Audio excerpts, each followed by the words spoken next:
Hello everyone, myself Dr. Monica Rani, Assistant Professor from Mathematics Department, Kanya Mahavidyalaya, Jalandhar. In the previous lectures, we have covered all these topics related to one variable, calculus, such as real numbers, relation between numbers, order properties of real numbers, and some theorems related to arithmetic mean and denseness property of reals, geometric mean also. Then we have discussed inequalities, examples related to inequalities, absolute value, and important properties related to absolute value. Some important results we have already discussed, absolute value and the inequalities, and then we have covered the topic intervals notations, and solution of the inequality in the form of interval. Now today I am going to discuss about the solution set of the quadratic inequality in the form of intervals. So let us discuss it with the help of an example. Find the solution set to the inequality x square plus 2x minus 15 is greater than 0. तो इस example को हम एक नए method से मैं आपको बताना चाह रही हूँ. सबसे पहले हमें इस इनइक्वालिटी की लेफ्ट हैंड साइड को कंसिडर करना है. लेफ्ट हैंड साइड को सबसे पहले हमने फैक्टराइज किया. फैक्टराइज करने के बाद हमारे पास दो फैक्टर्स आए, x plus 5 and x minus 3. Now according to the given question x plus 5 into x minus 3 is greater than 0. It is already given. And we know that the product of two factor is positive when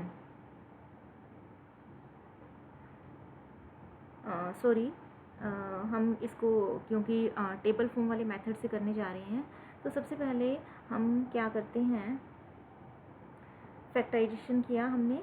factorisation के बाद हमारे पास x plus 5 into x minus 3 left hand side convert हो गई है x plus 5 into x minus 3 में. अब हमें क्या करना है, अगर हम लेफ्ट हैंड साइड को इक्वल टू 0 पुट करते हैं तो हमारे पास दो वैल्यूज़ आती हैं, मीन्स दो पॉइंट्स हमारे पास आएंगे. One is x is equal to -5 and the other is x is equal to 3. अब नेक्स्ट स्टेप क्या है, सबसे पहला स्टेप क्या हुआ, हमने फैक्टराइजेशन किया. नेक्स्ट स्टेप क्या हुआ, हमने दो पॉइंट्स निकाले लेफ्ट हैंड साइड को इक्वल टू 0 पुट करके, और उससे हमारे पास दो वैल्यूज़ आई हैं, x इज इक्वल टू -5 और x इज इक्वल टू 3. अब हमें क्या करना है, एक नंबर लाइन के ऊपर हमने इन दोनों पॉइंट्स को डिपिक्ट कर लेना है.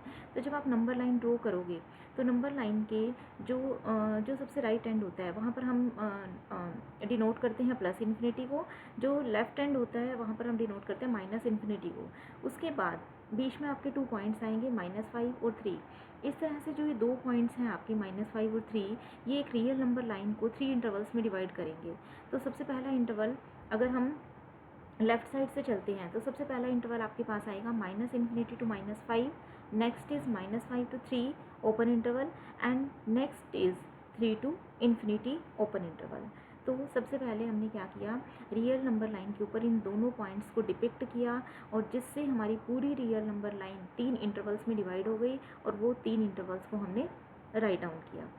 अब सबसे पहले हमने क्या काम करना है, ये एक आपको टेबल बनानी है. इस टेबल में जो आपका फर्स्ट कॉलम है वहाँ पर सबसे पहले आपने यहाँ पर फर्स्ट फैक्टर लिखना है x प्लस 5, नेक्स्ट फैक्टर लिखना है x माइनस 3, और उसके बाद लास्ट में आपके पास इन दोनों का प्रोडक्ट आ जाएगा. और जो इसकी ये फर्स्ट रो है, फर्स्ट रो में आपको सबसे पहले यहाँ पर इंटरवल लिखना है -इन्फिनिटी टू -5, और we can say that x is less than -5. तो x लेस देन -5 और this interval both are same. उसके बाद हमने x is equal to -5 point लिखना है. उसके बाद नेक्स्ट इंटरवल लिखना है, नेक्स्ट इंटरवल इज़ -5 टू 3, और we can say that x lying between -5 to 3. So -5 to 3 open interval, and this notation both are same. Next point x is equal to 3, and then the next interval 3 to infinity means x is greater than 3. That means हमने columns में factor depict किए हैं, factors को show किया है, और जो रोज़ है वहाँ पर हमने इंटरवल शो किए हैं. अब देखिए सबसे पहले हमें क्या करना है, x प्लस 5 की वैल्यूज़ देखनी है इन सभी इंटरवल्स के ऊपर और इन सभी पॉइंट्स के ऊपर. तो जब x लेस देन -5 होगा तो उस केस में x+5 हमें हमेशा नेगेटिव वैल्यूज़ देगा। When x+5 is negative when x is less than -5, तो हमें क्या करना है, यहाँ पर माइनस का सिंबल बना देना है। In the same way, when x is equal to -5, x plus 5 gives us 0. Then put 0 here. When x lying between -5 to 3, then x plus 5 gives us positive value. So show plus symbol here. And when x is equal to 3, then x plus 5 gives us positive value. So write plus here. When x is greater than 3, then x plus 5 gives us positive value. So write plus here. In the same way, अब आपने इस वाली रो को पूरी तरह से fill कर लेना है। कैसे? When x less than -5, then x -3 gives us negative value, so right minus here. When x is equal to -5, then x -3 also is equal to -8 which is negative, so right minus here. In the same way you can complete this row also. Now अब हमें इन दोनों फैक्टर्स का product देखना है। Product means minus minus plus, 0 minus 0। Zero को जब आप किसी भी नेगेटिव क्वांटिटी से मल्टीप्लाई करोगे तो आपके पास 0 आएगा। एंड प्लस और माइनस को जब आप मल्टीप्लाई करोगे तो माइनस आएगा।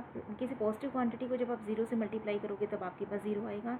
एंड पॉजिटिव को पॉजिटिव से मल्टीप्लाई करने से आपके पास पॉजिटिव आएगा। इस तरह से आपने ये पूरी टेबल कंप्लीट करनी है। उसके बाद अब आप अपने स्टेटमेंट पर जाइएगा। अब स्टेटमेंट में आपके पास क्या दिया हुआ है कि आपने वो सोल्यूशन फाइंड आउट करना है जिसके लिए ये आपकी इनइक्वालिटी पॉजिटिव हो, मीन्स ग्रेटर देन 0 हो। अब आपके पास जो ये लास्ट रो आई है इसमें आप देखिए कि कहाँ पर पॉजिटिव सिंबल है। तो एक तो आपका ये यहाँ पर प्लस है, मीन्स x लेस देन -5 के लिए, और एक आपका यहाँ प्लस है, मीन्स x ग्रेटर देन 3 के लिए। दैट मीन्स वो वाले x जो -5 से छोटे हैं और वो x जो 3 से बड़े हैं, वो आपका सोल्यूशन सेट होगा इस इनइक्वालिटी का। और उसे आप इंटरवल फॉर्म में अगर आपको डिनोट करना है तो आप उसे लिखिएगा। x लेस देन -5 को हम लिखेंगे -∞ to -5 ओपन इंटरवल, और x ग्रेटर देन 3 को हम लिखेंगे 3 to ∞ open interval. And answer is union of these two. So इस वे से भी हम क्वाड्रेटिक इनइक्वालिटी को सॉल्व कर सकते हैं। एक मैंने आपको प्रीवियस लेक्चर में आपको वे डिस्कस किया था क्वाड्रेटिक इनइक्वालिटी को सॉल्व करने का, और एक आपको ये वे मैंने डिस्कस किया है क्वाड्रेटिक इनइक्वालिटी को सॉल्व करने का। Now I am going to tell you about the bounded and unbounded set. So let us suppose that S be a non-empty subset of R. देखिए मैथमेटिकली मैंने लिखा हुआ है phi not equal to S subset of R. R means set of real number. Let S be a non-empty set. तो उसको mathematically हम लिखेंगे S not equal to phi. Phi means empty set and S not equal to phi means S is a non-empty set. सो हम इसे क्या कहेंगे, let S be any non empty subset of a set of real numbers. Then सबसे पहले हम discuss करेंगे कि ये जो आपने एस सेट कंसीडर किया है उसके अपर बाउंड से क्या मतलब है, जिसको शॉर्ट फॉर्म में हम यू बी से डिनोट करते हैं, मीन्स अपर बाउंड। तो अपर बाउंड जैसे कि नाम से ही क्लियर है कि सबसे बड़ा बाउंड, अपर बाउंड मीन्स सबसे बड़ा बाउंड। तो अपर बाउंड किसी भी सेट के अपर बाउंड से, देखिए अपर बाउंड हम डिस्कस करने जा रहे हैं। तो अपर बाउंड के लिए सबसे पहले हमने एक सेट कंसीडर किया है और उस सेट का नाम हमने दिया है एस। एस के अपर बाउंड से हमारा क्या मतलब है, तो मैं अपर बाउंड को यू से डिनोट करने जा रही हूँ। तो यू को हम सेट एस का अपर बाउंड तब कहेंगे जब यू इस कंडीशन को सेटिस्फाई करे। अब देखिए ये कंडीशन क्या है, मैं कह रही हूँ कि यू अपर बाउंड कब बनेगा, यू तब अपर बाउंड बनेगा जब यू एस के जितने भी एलिमेंट्स हैं सबसे बड़ा हो जाएगा। तो यू अगर एस के सारे एलिमेंट से बड़ा हो जाता है, that means we can say that U is the upper bound of the set S. और इसको मैथमेटिकली हम कैसे राइट डाउन करेंगे, मैथमेटिकली हम इसे लिखेंगे स्मॉल एस। हम एस के एलिमेंट्स को स्मॉल एस से डिनोट कर रहे हैं, तो small S is less than equal to U for all S belonging to S. Means अगर एस के सारे एलिमेंट्स यू से छोटे हो जाएं, और we can say that u बड़ा हो जाए s के सभी एलिमेंट से, then u becomes the upper bound of the set s, and if u is the upper bound of the set s, then set s is said to be bounded above by u। तो अगर किसी set का upper bound exist करता है तो उस set को हम बोलते हैं बाउंडेड अबव। मीन्स अब हम नेक्स्ट डेफिनेशन करने जा रहे हैं लोअर बाउंड। लोअर बाउंड को हम एल बी से डिनोट करते हैं, और means lower bound L B short form में, और डब्ल्यू मैं लेती हूँ लोअर बाउंड को। तो ऐसा आपके पास एक सेट है जो कि नॉन एम्प्टी सबसेट है रियल नंबर का, और W को मैं S सेट का लोअर बाउंड तब कहूँगी, लोअर बाउंड का मीन्स है सबसे छोटा बाउंड। तो अगर S के सारे एलिमेंट्स W से बड़े हो जाएंगे, S के एलिमेंट्स को हम किससे डिनोट कर रहे हैं, स्मॉल s से। मीन्स अगर small s greater than equal to W हो जाएंगे for all s belonging to S के लिए, then we can say that W becomes the lower bound of the set S, and in that case S is said to be bounded below। Next है C part. अगर कोई set S bounded above भी हो जाता है और bounded below भी हो जाता है, मीन्स अगर एक सेट का अपर बाउंड भी एग्जिस्ट कर रहा है और लोअर बाउंड भी एग्जिस्ट कर रहा है, then we can say that this set is bounded, otherwise it is unbounded set. Means किसी भी सेट के बाउंडेड होने के लिए दोनों बाउंड्स एग्जिस्ट होने कंपलसरी हैं, लोअर बाउंड भी अपर बाउंड भी। अगर उनमें से कोई एक भी एग्जिस्ट नहीं करता तो आप उस सेट को बाउंडेड नहीं बोलोगे, आपके लिए वो सेट अनबाउंडेड हो जाएगा। नेक्स्ट है after defining the upper bound and lower bound, let us discuss least upper bound and greatest lower bound. देखिए जो डेफिनेशंस हैं बड़े ही इंपॉर्टेंट है डेफिनेशंस यहाँ पर, least upper bound and greatest lower bound. अभी आपने सिर्फ अपर बाउंड और लोअर बाउंड हमने डिस्कस किए हैं प्रीवियस स्लाइड में, लेकिन अब हम यहाँ पर लीस्ट अपर बाउंड और ग्रेटेस्ट लोअर बाउंड डिस्कस करने जा रहे हैं। लेकिन इनको डिस्कस करने से पहले आपको अपर बाउंड और लोअर बाउंड बिल्कुल क्लियर होनी चाहिए।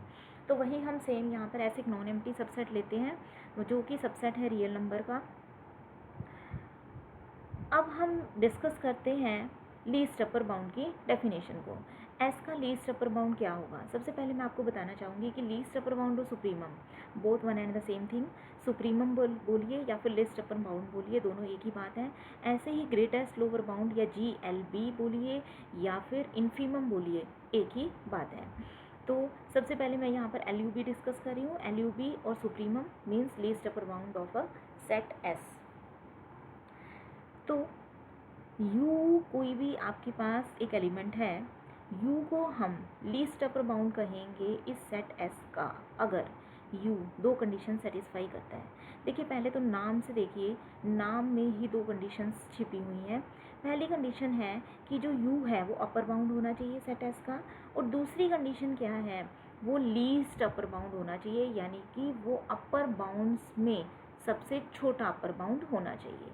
तो U को हम लीस्ट अपर बाउंड कहेंगे एस सेट का, और इसको हम लिखेंगे U is equal to sup of S। Sup means supremum of S if it satisfies the following two conditions. First is the U is an upper bound of the set S। पहली condition है U upper bound होना जरूरी है, और second condition क्या है कि U अपर bounds में से सबसे छोटा अपर बाउंड होना चाहिए। मीन्स अगर V कोई अनदर अपर बाउंड है सेट S का तो U less than equal to V हो जाए, मीन्स U लीस्ट हो जाए V से।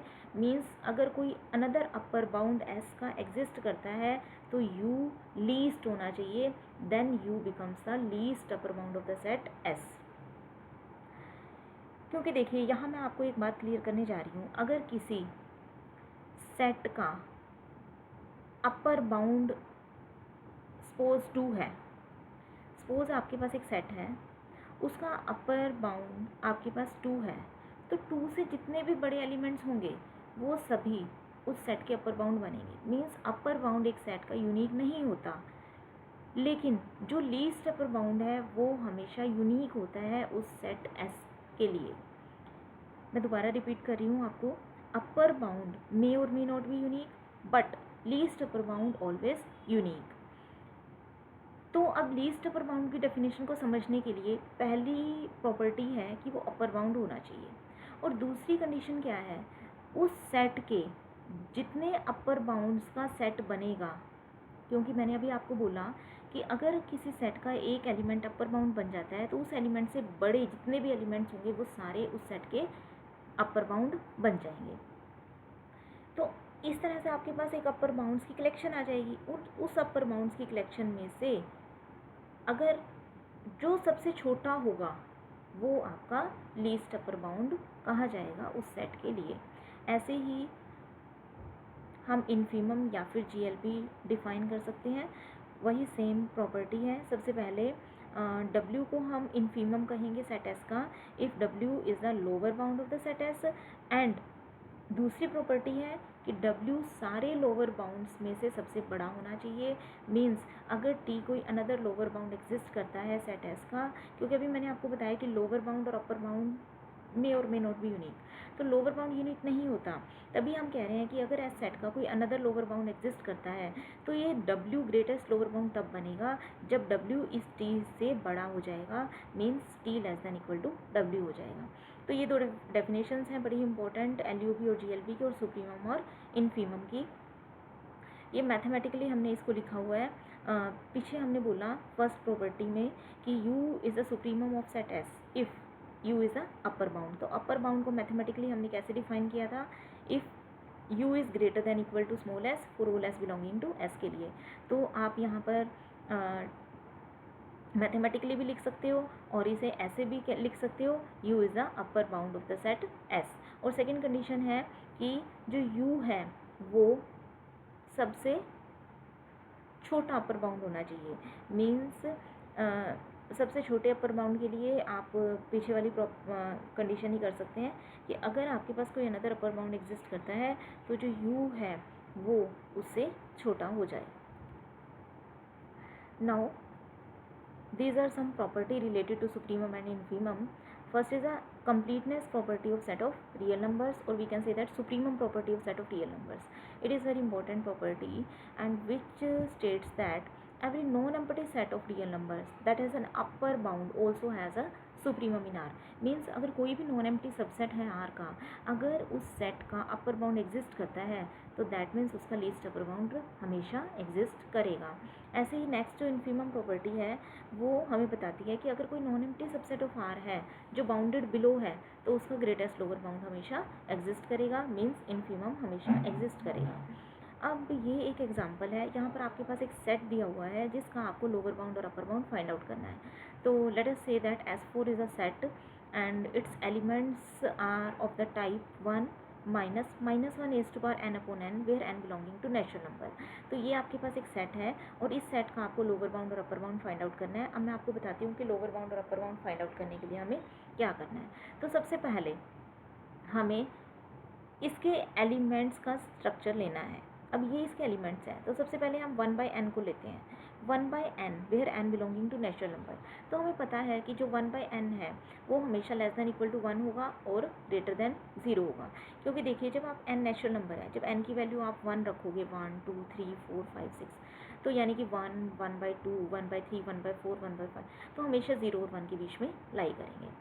अब हमें इसके हेल्प से इस पूरे एलिमेंट्स को बनाना है। तो सबसे पहले 1/n line between 0 to 1, then multiply by -1। और जब किसी नेगेटिव नंबर से हम मल्टीप्लाई करते हैं तो आपकी जो इनइक्वालिटी है वो चेंज हो जाएगी, यानी कि 0 greater than -1 upon n greater than equal to -1। So इसलिए हमने इसे राइट कर दिया यहाँ पर -1 से मल्टीप्लाई करने के बाद। उसके बाद हमने क्या करना है, पावर रेज करनी है -1 एज टू पावर n। तो जब -1/n जब -1 और 0 के बीच में लाई कर रहा है तो -1 रेज टू पावर n/n आपका -1 और 1 के बीच में लाई करेगा। मीन्स हमने क्या किया, -1 की पावर को n रेज किया, और जब आप पावर n रेज करेंगे, n क्या है यहाँ पर, नेचुरल नंबर है, तो आप इसको एक बार n की वैल्यू 1, n की वैल्यू 2, n की वैल्यू 3 ऐसे लेके देख सकते हैं। तो -1 is to power n/n line between -1 to 1। अब हमें क्या करना है, माइनस से फिर से मल्टीप्लाई करना है। जब माइनस से मल्टीप्लाई करोगे तो फिर से आपकी इनइक्वालिटी चेंज हो जाएगी।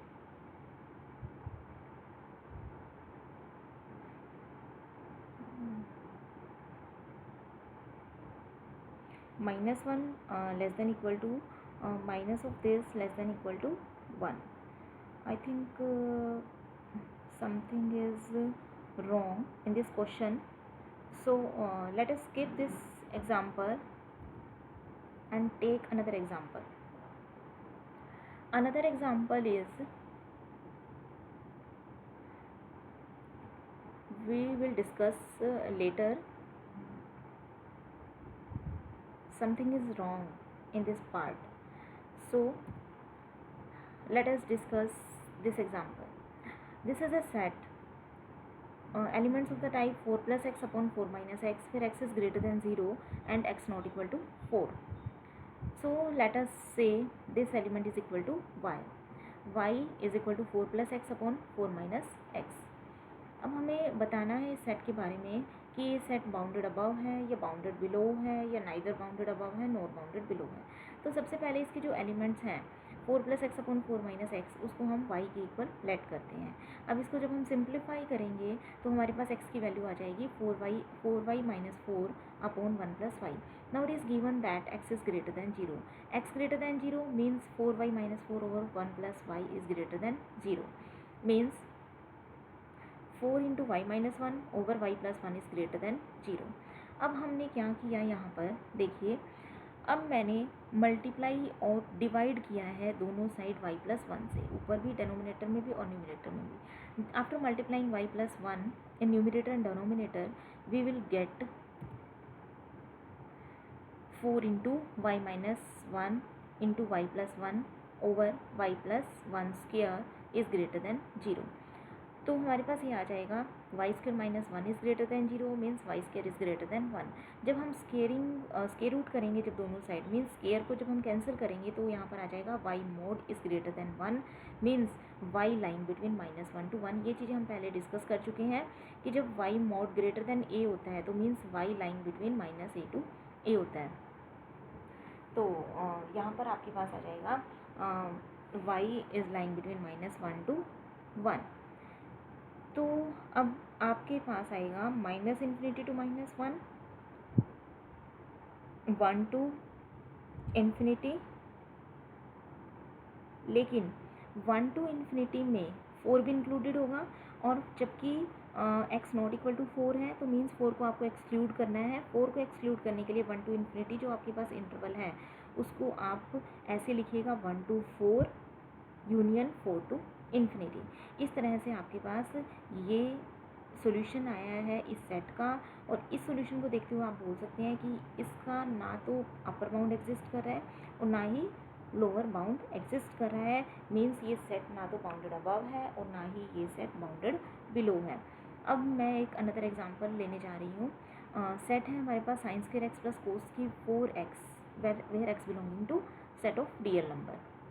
तो सबसे पहले इसके एलिमेंट्स को हम थोड़ा और सिंप्लीफाई कर लेते हैं. Sine square x plus cos की 4x. Cos 4x can be written as cos square x into cos square x, and in the place of cos square x we can write 1 minus sin square x. After multiplying we will get sin square x plus cos square x minus sin square x into cos square x. Now use the identity sin square plus cos square is equal to 1 minus sin square x into cos square x, and multiply and divide by 4. Then 1 minus 1 by 4 sin square x cos square x, which is equal to sin square 2x. So element of the set S can be written in the form 1 minus 1 by 4 sin square 2x. Now we know that sin square theta always lying between 0 to 1. So sin square 2x lying between 0 to 1. Now multiplying by 1 by 4 on both sides, then multiplying by minus 1 on both sides, and then adding 1 on both sides. Then we get this element lying between 3 by 4 to 1. Hence and including 3 by 4 and including 1 means endpoints are also included. So the solution is a closed interval 3 by 4 to 1. And from this solution we can say that least upper bound is 1 and greatest lower bound is 3 by 4. In this way we can calculate least upper bound and greatest lower bound of any set. So in the next lecture we will discuss Archimedean property, which is very important, and